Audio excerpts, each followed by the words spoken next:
Okay, so everyone, so the next is we'll focus on the strategy one.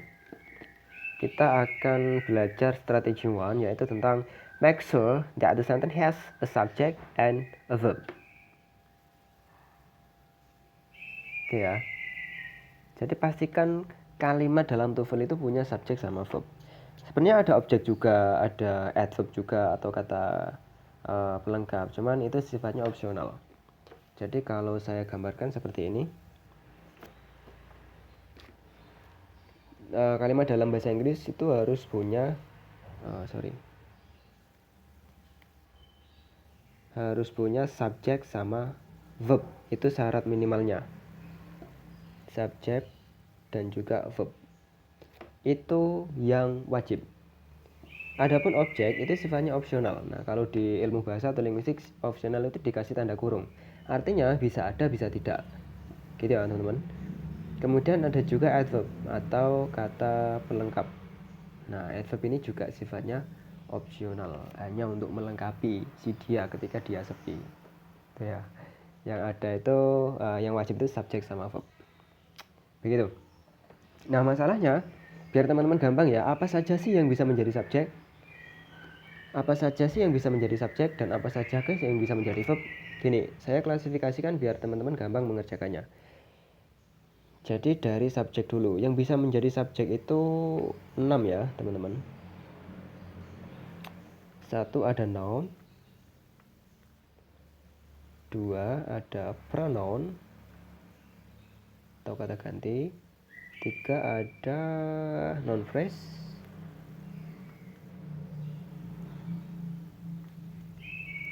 Kemudian 4 ada noun clause.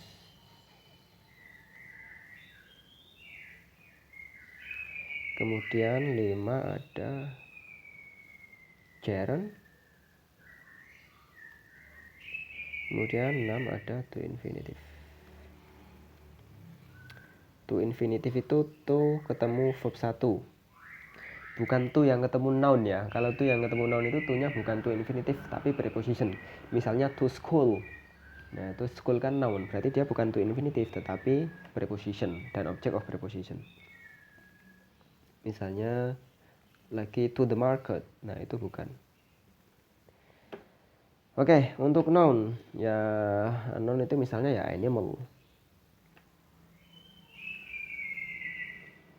atau phone atau book, itu semuanya animal. Itu dia bisa menjadi subjek. Misalnya saya contohkan dalam kalimat langsung, animal apa misalnya gain, ini terlalu kompleks ya, their energy from the food they eat. Ini maaf tulisannya jelek banget karena tidak biasa menulis di tab ya, jadi jelek. Animal gains energy from the food they eat.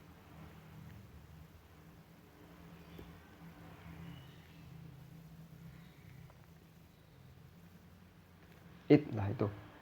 Oke. Jadi untuk menandai subjek juga ya teman-teman, subjek itu ada di sebelum verb. Ini gains kan verb. Nah, ini gains verb. Jadi sebelum verb ini dia subjek. Gitu. Nah, ternyata animal bisa menjadi subjek. Oke. Kemudian pronoun itu ya kata ganti. Kita punya dalam bahasa Inggris itu seperti she, kemudian he, kemudian I, kemudian you, they, we, itu semuanya pronoun atau kata ganti. Nah, itu posisinya bisa menjadi subjek. Misalnya saya contohkan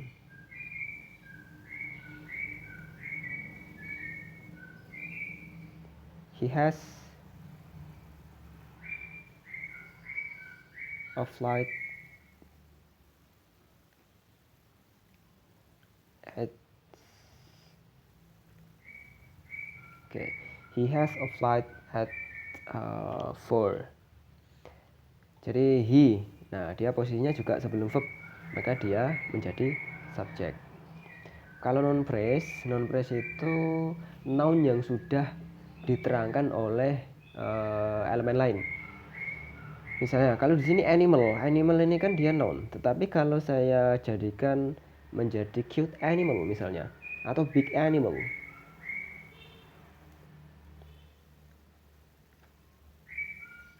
Nah, nanti sama seperti itu kalimatnya. Big animal gains their energy from the food they eat. Nah, itu dia sudah menjadi noun phrase. Atau the animal, atau an animal. Nah, sama-sama noun ya. Bedanya kalau noun phrase itu sudah ada yang menerangkan gitu, sudah ada yang mensifati.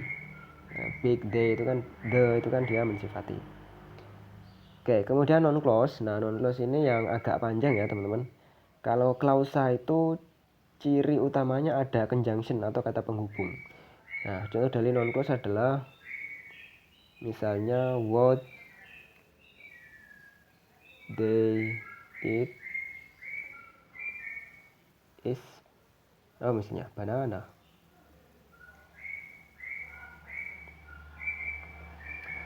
Loh, Sir, di sini kan ada it.